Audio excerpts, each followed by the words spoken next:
Bienvenidos al taller de Física 1. En esta clase veremos dinámica de la rotación y cantidad de movimiento angular.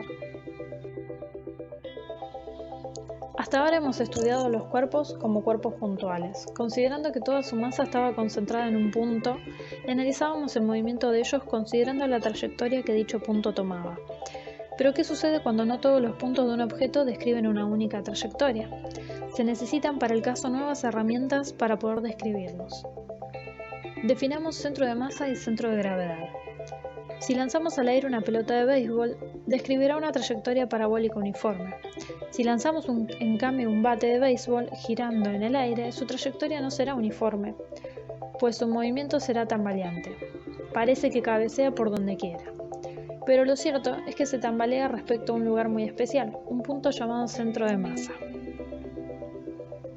Para un cuerpo determinado, el centro de masa es la posición promedio de toda la masa que lo forma. Por ejemplo, un objeto simétrico y de masa homogénea, como una pelota, tiene su centro de masa en su centro geométrico. En cambio, un cuerpo de forma irregular, como un bate de béisbol, tiene más de su masa cerca de uno de sus extremos. Por lo tanto, el centro de masa de un bate queda ubicado hacia el extremo más grueso. Un cono macizo tiene su centro de masa exactamente a un cuarto de la distancia de su base hacia el vértice.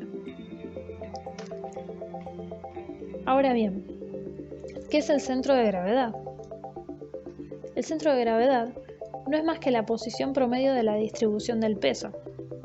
Como el peso y la masa son proporcionales entre sí, el centro de gravedad y el centro de masa se refieren al mismo punto de un objeto.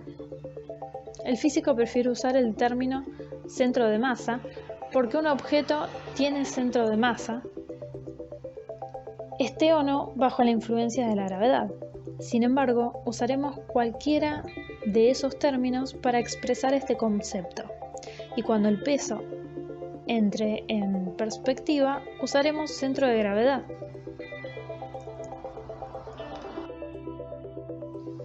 Ubicación del centro de gravedad.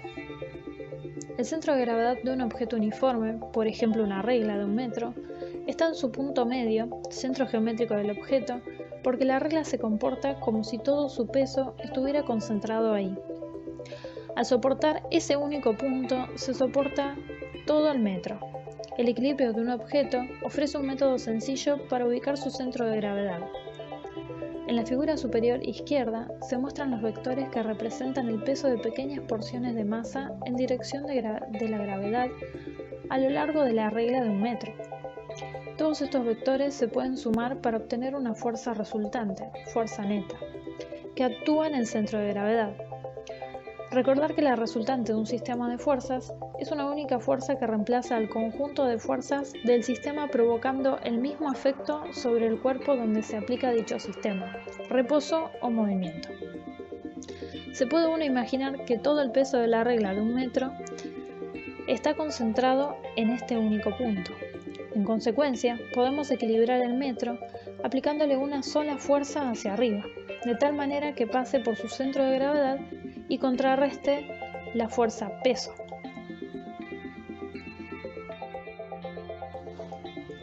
De manera práctica podemos determinar el centro de gravedad de cualquier objeto colgándolo libremente de un punto. El centro de gravedad se ubicará directamente debajo del punto de suspensión o en él. Observen la figura inferior. Si se traza una vertical que apunta en la misma dirección que la fuerza peso por el punto de suspensión, el centro de gravedad estará ubicado en algún lugar de esa línea. Para determinar con exactitud dónde está, solo hay que colgar nuevamente el objeto de otro punto cualquiera y volver a trazar una segunda recta vertical que pase por este nuevo punto de suspensión. Entonces el centro de gravedad se encontrará donde se cruzan las dos líneas trazadas. No obstante a lo anterior, el centro de masa o gravedad de un objeto puede estar ubicado en un punto del espacio donde no exista masa del objeto al que pertenece. Por ejemplo, el centro de masa, gravedad de un anillo o de una esfera hueca está en el centro geométrico de estos cuerpos, donde no hay materia. Asimismo, el centro de masa, gravedad de un boomerang está fuera de su estructura física y no dentro del material que lo forma. Para calcular la posición del centro de masa, como dijimos anteriormente, si el cuerpo es homogéneo, es decir, su masa se distribuye de manera uniforme y es simétrico, se localizará en el centro geométrico del mismo. Para el caso de una pelota, en la intersección de dos ejes de simetría. De otro modo, será necesario calcular su localización. Considera un objeto de forma arbitraria en un plano XY, como el de la figura izquierda inferior. Dividamos el objeto en una gran cantidad de partículas muy pequeñas y de igual masa, M1, M2, M3, etc., con coordenadas X1, Y1, X2, Y2, X3, Y3, etc., referidas al centro de coordenadas de un sistema de referencia previamente establecido. Para calcular el vector posición del centro de masa del objeto, deberíamos sumar cada masa por su vector posición y dividirla por la masa total, lo que sería promediar la posición. En este ejemplo, nuestro vector posición tiene coordenadas x, y. Por ende, podemos resolver dicha ecuación en partes, es decir, primero calcular la coordenada del centro de masa en dirección al eje x y luego hacerla en dirección al eje y. Vamos a aplicarlo a un ejemplo. Tenemos un sistema formado por dos masas, M1 y M2. Por lo tanto, para calcular el centro de masa de dicho sistema, primero establecemos un sistema de referencia. En este caso, al ser de una dimensión, puede ser únicamente el eje X y el cero de dicho sistema va a estar en un determinado punto. En este ejemplo, estaría hacia la izquierda. Por lo tanto, para calcular la posición del centro de masa, X cm, multiplicamos la masa 1 por su posición x1, más la masa 2 por la posición x2, dividido todo por la suma de la masa 1 más la masa 2.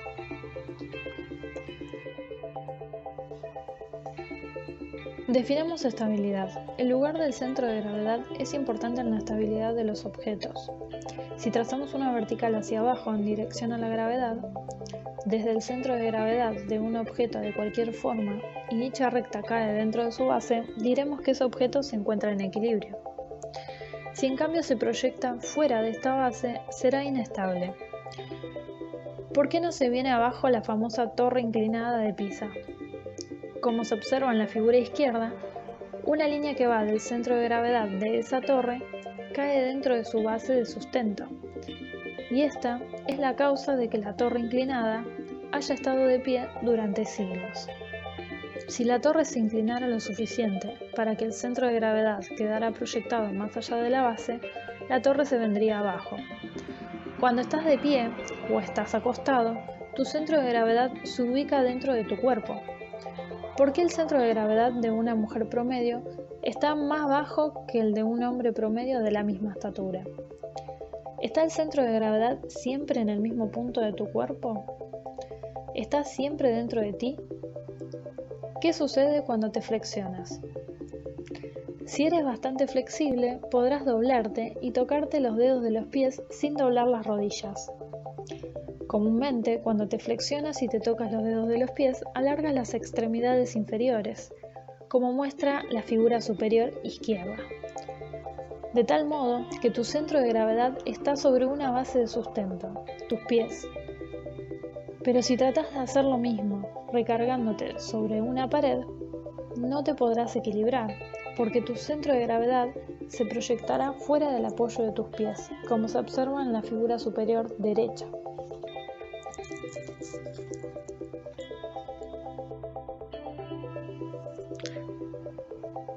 Ahora bien, en el estudio del movimiento lineal, los objetos fueron tratados como partículas sin estructura, como mencionamos anteriormente. No importaba dónde se aplica la fuerza, sino si se aplicaba o no. La realidad es que el punto donde se aplica una fuerza sí importa. En el rugby, por ejemplo, si el corredor que lleva la pelota es golpeado cerca de su diafragma, es posible que continúe corriendo varios metros antes de caer. Sin embargo, si es golpeado debajo de la línea de la cintura, su centro de masa rotará hacia el suelo. Su fuerza-peso ya no se proyectará dentro de su base de sustento y caerá inmediatamente.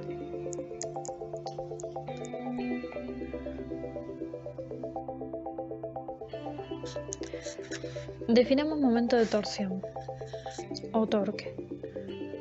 Cuando se ejerce una fuerza en un objeto rígido que se articula en torno a un eje, el objeto tiende a dar vuelta en torno a dicho eje. La tendencia de una fuerza a dar vuelta un objeto en torno a cierto eje se mide mediante una cantidad llamada momento de torsión tau. El momento de torsión es un vector y se relaciona con los vectores de posición r y de fuerza f.